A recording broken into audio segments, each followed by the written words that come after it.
একাত্তরে যে দলটি, যে রাজনৈতিক দলটির নেতৃত্বে একাত্তর এলো, স্বাধীনতা এলো, সেই দলটির ভবিষ্যৎ আসলে বাংলাদেশে কি? এটা তো অনেক বড় একটা প্রশ্ন আপনি করেছেন যে আওয়ামী লীগের ভবিষ্যৎ তো আর আমরা বলতে পারবো না। আমরা আজকে বা সামনে কিছুদিনের অ্যানালিসিস করতে পারি যে এই ধরনের একটা আওয়ামী লীগ স্বভাবত এরকম ক্রাইসিস তো আওয়ামী লীগ আগে কখনো পড়েনি।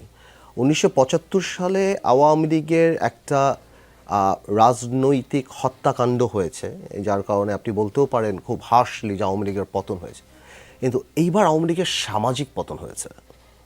এই পতনটা বাংলাদেশের ইতিহাসে কখনো হয়নি, যার কারণে আমি বারবার বলি যে এরশাদ সাহেবের পতন হওয়ার পরও তার 3 দিনের মাথায় মিজান চৌধুরী তার বাড়িতে দল বানিয়েছিল বা দলের অফিস করেছিল। আজকে 7 মাস হয়ে গেল আওয়ামী লীগ একটা কুড়েঘরও পায়নি যে কেউ দাঁড়িয়ে বলবে। এখন কুড়েঘর পায়নি না কুড়েঘর খোঁজেনি, সেটাও একটা বড় ব্যাপার।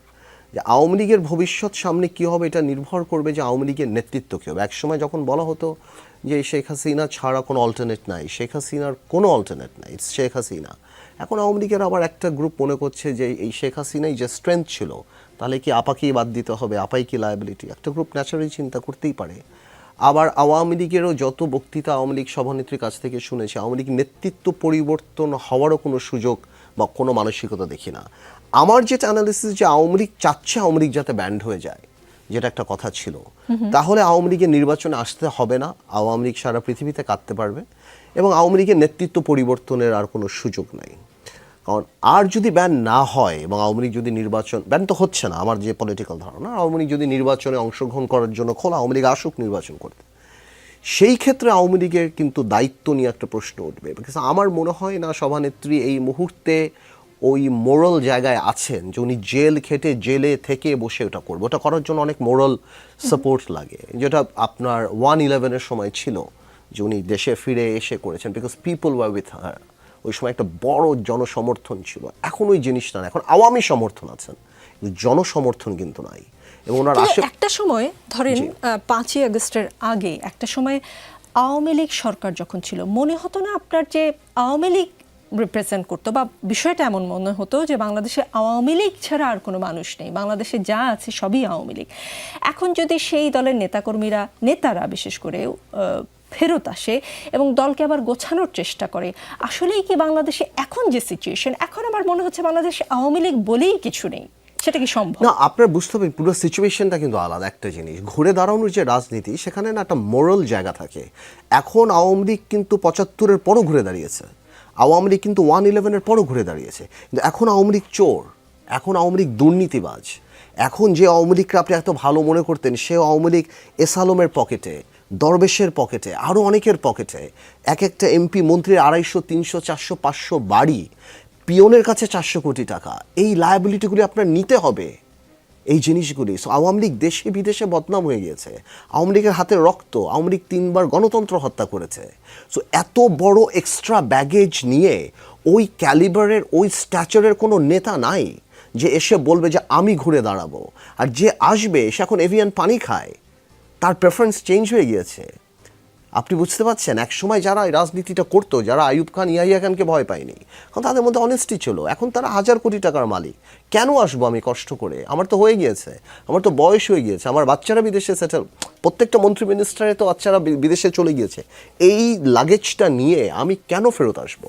এবং আপনার ইয়াং জেনারেশনের কথাও চিন্তা করতে হবে। আওয়ামী লীগ 17 বছর ক্ষমতায়। আওয়ামী লীগের এখন যারা ছাত্রলীগ, যুবলীগ, যারা স্পেশালি ছাত্রলীগ থেকে আরম্ভ করে ওরা ট্রেন্ড না। ওরা এতদিন মারামারি করেছে, পাশে পুলিশ, ডান দিকে হেলমেট বাহিনী, বাম দিকে এরা, বাম দিকে এসবি। ওদের রাজপথে আন্দোলন করে আওয়ামী লীগকে আনার জন্য ওরা trend, they are not trend. যে 25 বছর বয়স আজকে যে ছেলেটার, ও তো জন্মের পর থেকে যে আওয়ামী লীগ করে, ও তো দেখে যে আমি তো ক্ষমতায়, তো দে আর নট ট্রেন্ড। তো আমার মনে হয় এখন দেখুন 75-এর 15ই আগস্টের পরে যখন সভানেত্রী ফেরত আসলো, তখন তার পাশের লোকগুলি কারা ছিল? রাজ্জাক সাহেব, আমু সাহেব, তোফায়েল, আব্দুল সামাদ, আজাদ, মতিয়া চৌধুরী, এটা ওইটা আরও কত বড় বড় নেতারা, যাদের প্রত্যেকেরই কিন্তু সূর্যের মতো আলো না থাকলেও তারার মতো আলো ছিল। আজকে কেউ নাই। আজকে আপনি ছোট একটা বলতে হয় সভানেত্রী একটা ঝাড়বাতি, সেটা বন্ধ হয়ে গিয়েছে, সবাই চলে গিয়েছে, দিস নো বডি। তো আপনার তো ওই টিম লাগবে, আজকে ওই টিমটা নাই। তো আমি মনে করি আওয়ামী লীগের জন্য সামনে খুব কঠিন অবস্থা হয়ে দাঁড়াবে। এবং সভানেত্রী যদি কোনো কারণেও ওই কনফিডেন্স নিয়ে ফেরত আসে, তাহলে আমার মনে হয় যে things will be different, because আগের মতো ওই ইমোশন আওয়ামী লীগের পক্ষে নেই। সো আমি মনে করি আর যদি আওয়ামী লীগের মধ্যে ষড়যন্ত্র হয়, চক্রান্ত হয়, আওয়ামী লীগের একটা গ্রুপ যদি মনে করে যে আমরা ভাঙবো, আওয়ামী লীগ আসবো, আমরা একটু লেভারেজ পাবো, মানে আমাদের কাছে আর কি রাজনৈতিক ভাষায় যেটা আমরা বলি আর কি, এটা হতেই পারে। সেই ক্ষেত্রে আবার সিচুয়েশন ডিফারেন্ট হবে। বাট এখন পর্যন্ত আপনি আওয়ামী লীগ বলে না, পলিটিক্যালি তো আগে গাছ লাগাতে হবে তারপর ফল খাবেন আপনি, আওয়ামী লীগ ওটা নিয়ে ইন্টারেস্টেডই না। আর আওয়ামী লীগের যেই ইউনূস সাহেবকে এবং এই ছাত্রদেরকে জঙ্গি ডাকা, ইউনূস সাহেবকে এবং গণঅভ্যুত্থানকে একটা ষড়যন্ত্র, চক্রান্ত, জঙ্গি অ্যাটাক ডেকে আপনি কীভাবে রাজনীতি করবেন? সো আপনার একদম ইউটার্ন দিতে হবে না?